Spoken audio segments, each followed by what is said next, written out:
कुछ समय गवाएं और सवाल नंबर 1 आप लोगों को आपकी स्क्रीन पर नजर आ रहा होगा। देखिए साथियों, सवाल नंबर 1 छप चुका है आप लोगों की स्क्रीन के ऊपर। हवेलियों का शहर किसे कहते हैं? सवाल छप गया, हवेलियों का शहर किसे कहते हैं? हवेलियों का शहर, राजस्थान में प्राचीन टाइम में हवेलियां होती थी, राजा महाराजाओं के पास बड़ी बड़ी हवेलियां होती थी, लेकिन पूछ लिया गया कि हवेलियों का शहर किसे कहा जाता है। राजस्थान के कुछ जिले इसमें दिए गए हैं। कोटा ऑप्शन में है, झालावाड़ है, जैसलमेर है, भरतपुर है। 4 ऑप्शन आपको नजर आ रहे होंगे। हाँ, कोटा में भी खैर मंत्री बड़ी बड़ी हवेलियां हैं, कोटा में भी, झालावाड़ में भी हवेलियां हैं, जैसलमेर में भी है, भरतपुर में भी है, लेकिन सबसे ज्यादा हवेली जहां है उसको कहा गया हवेलियों का शहर। और आपका जो मैं बता दूं कि जैसलमेर जो है ये हवेलियों का शहर कहलाता है। इसमें प्रसिद्ध है पटवों की हवेली, पटवों की हवेली। और बता दो नथमल की हवेली, नथमल की हवेली। ये 2 हवेलियां बड़ी प्रसिद्ध हैं जैसलमेर की, तो ध्यान रखें। एग्जाम में पूछी जाती है पटवों की हवेली किस जिले में स्थित है, तो आप बताएंगे जैसलमेर जिले के अंदर। नथमल की हवेली पूछ ले तो आप लोग बता देंगे कि जैसलमेर जिले के अंदर नथमल की हवेली है। उसके अलावा बात करें आप लोगों के राजस्थान का प्रवेश द्वार, राजस्थान का प्रवेश द्वार कहीं से पूछ ले आप लोगों को तो आप लोग बताएंगे भरतपुर। आपसे पूछ ले पहला हैंगिंग ब्रिज राजस्थान में कहाँ खोला गया, तो आप लोग बता देंगे हैंगिंग ब्रिज, लटकता हुआ पुलिया, हैंगिंग ब्रिज, तो आप लोग बताएंगे कोटा। और आप लोग ध्यान रखें साथियों, ये आपका पहला सवाल था कि जैसलमेर हवेलियों का शहर कहलाता है। उसके बाद सवाल नंबर 2, गणगौर, लगभग 18 दिन तक 18-19 दिन का त्यौहार, गणगौर का त्यौहार किस महीने में मनाया जाता है? तो गणगौर का जो त्यौहार है साथियों आप लोगों का, ये मैं बता दूं आप लोगों के होली के अगले दिन शुरू हो जाता है। होली आती है फाल्गुन पूर्णिमा की, उसके बाद चैत्र कृष्णा एका से शुरू होकर ये चलता है चैत्र शुक्ल तृतीया तक। आपको पता है गणगौर का मेला जयपुर में लगता है, और कब लगता है? चैत्र शुक्ल तृतीया को ये मेला लगता है दोस्तों। तो दोस्तों अभी चलेंगे नेक्स्ट की ओर।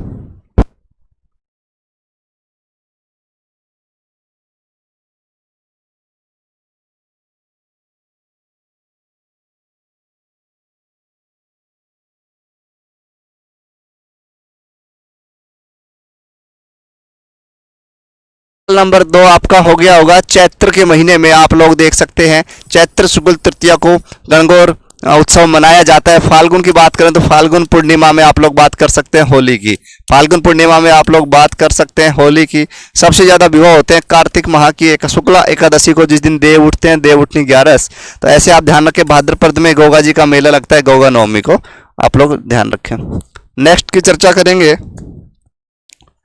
नेक्स्ट चर्चा कर लेंगे आईजी माता का मंदिर कहाँ स्थित है? आईजी माता का मंदिर कहाँ स्थित है? आई माता आपने सुना होगा, आई माता का मंदिर पूछा गया है दोस्तों, तो आप लोग लगा देंगे आंसर में जोधपुर, आप लोग आंसर लगा देंगे जोधपुर दोस्तों। चले नेक्स्ट की ओर।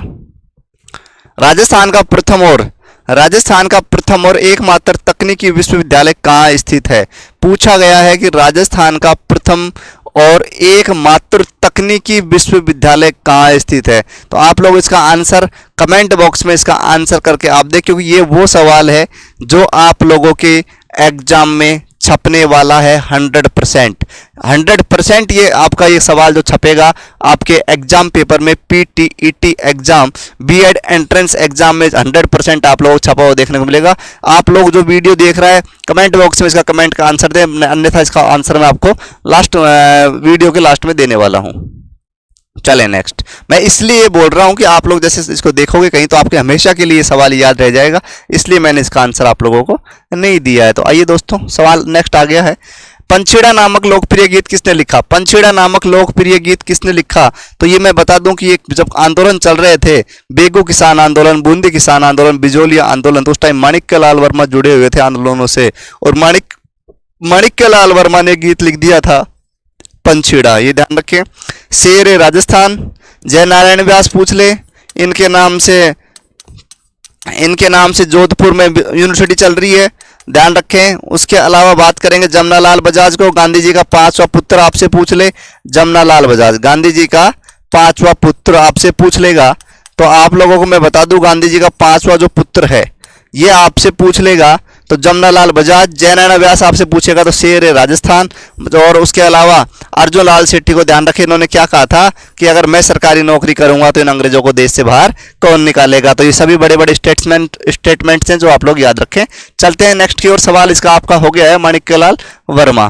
नेक्स्ट आ गया है आप लोगों की स्क्रीन के ऊपर, बिना ईसर की गणगौर। आपको पता है अलग अलग प्रकार की गुलाबी गणगौर, हरी गणगौर, उसके अलावा क्या बोलते हैं अनेकों प्रकार की गणगौर हैं, लेकिन पूछा गया है कि बिना ईसर की, जिसमें ईसर नहीं होता ओनली गणगौर होती है, वो गणगौर कहाँ पूजी जाती है। तो मैं आपको बता दूं राइट आंसर रहने वाला है आप लोगों का इसमें Jaisalmer. Jaisalmer is the right answer this सवाल। उसके बाद बात करेंगे साथियों, थोड़ा सा और आगे चलते हैं, छोटी तीज कब मनाई जाती है। देखो दो तीज है, बूढ़ी तीज और छोटी तीज। बूढ़ी तीज को बड़ी तीज भी बोल देते हैं, ध्यान रखें।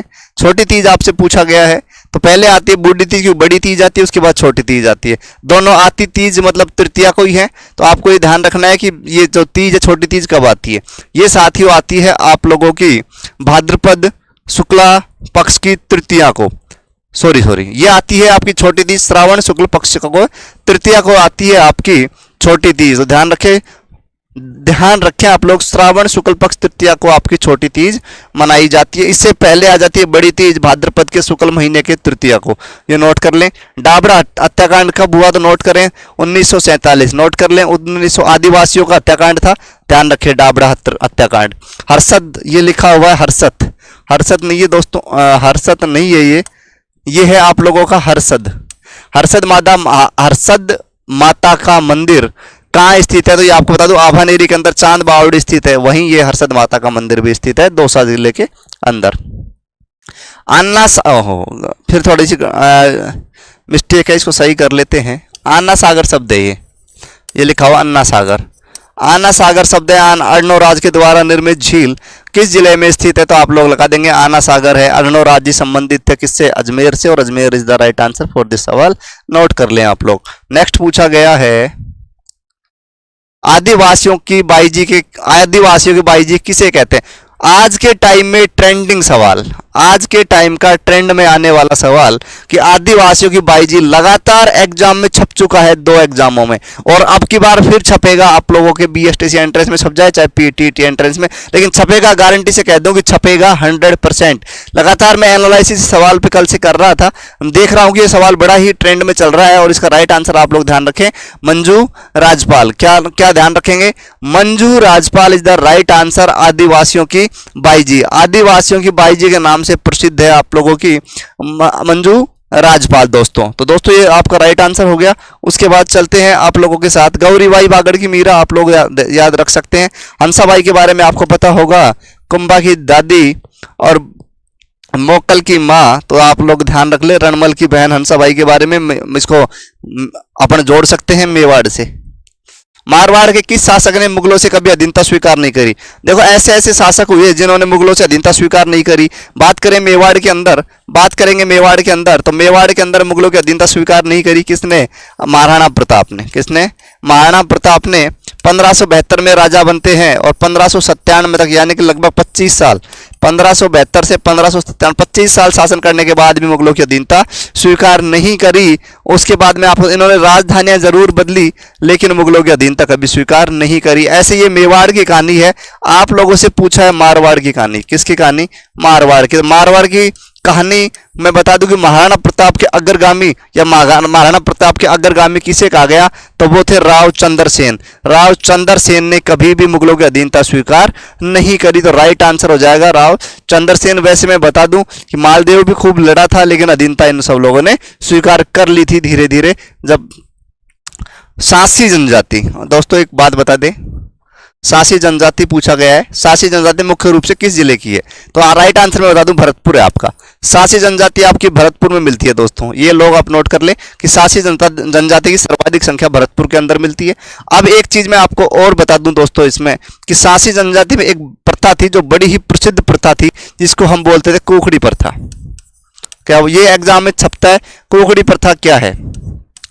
तो कुकड़ी प्रथा मैं बता दूं महिलाओं की पवित्रता का जो परीक्षा ली जाती थी वो कुकड़ी प्रथा थी। शादी के अगले दिन सफेद चादर बिछाई जाती थी, उसके बाद महिलाओं की पवित्रता की परीक्षा जो ली जाती थी, देखा जाता था कि महिला पवित्र है या नहीं है। वो प्रथा क्या कहलाती थी, कुकड़ी प्रथा दोस्तों। तो चले नेक्स्ट की ओर। वालर नृत्य किस जनजाति द्वारा किया जाता है? देखो एक दो शब्द हैं, वालर और वालरा। वालर और इधर है वालरा। वालर तो आपको मैं बता दूं ग्रासिया जनजाति का लोक नृत्य है।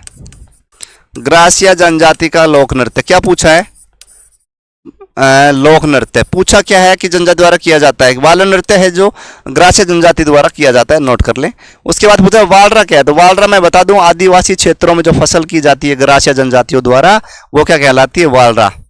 फसल आदिवासी जनजातियों द्वारा जो फसल की जाती है वालरा कहलाती है, तो ध्यान रखें आप लोग। सवाल नंबर नेक्स्ट की ओर बढ़ते हैं। गौसुंडी शिलालेख कहाँ से प्राप्त हुआ? गौसुंडी शिलालेख कहाँ से प्राप्त हुआ?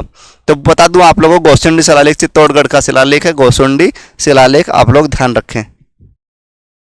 सवाल नेक्स्ट आ गया, मानसून का प्रवेश द्वार। मानसून आपको पता है राजस्थान में दक्षिण से प्रवेश करता है मानसून।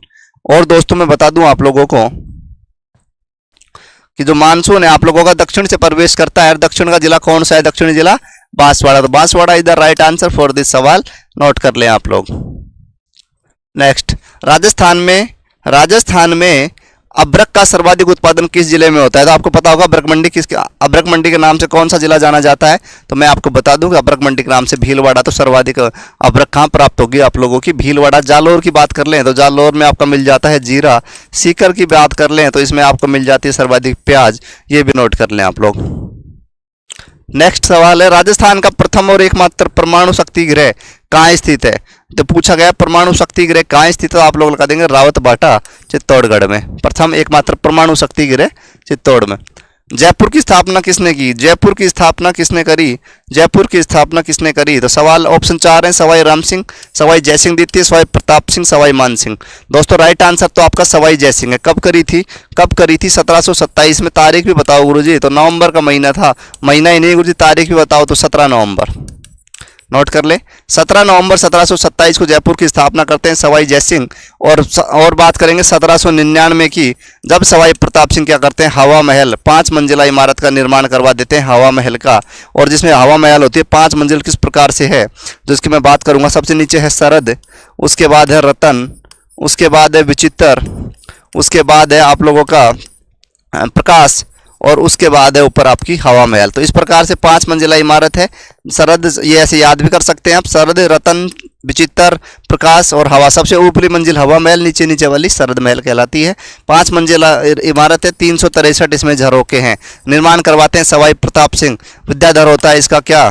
नहीं, लालचंद उस्ता क्या होता है इसका? शिल्पकार। तो आप लोग ध्यान रख लें, ये आपका सवाल है। विद्याधर जो है वो आप लोगों के जयपुर का शिल्पकार है, ये ध्यान रखें। ठीक है दोस्तों, चलें नेक्स्ट की ओर चलते हैं नेक्स्ट की ओर।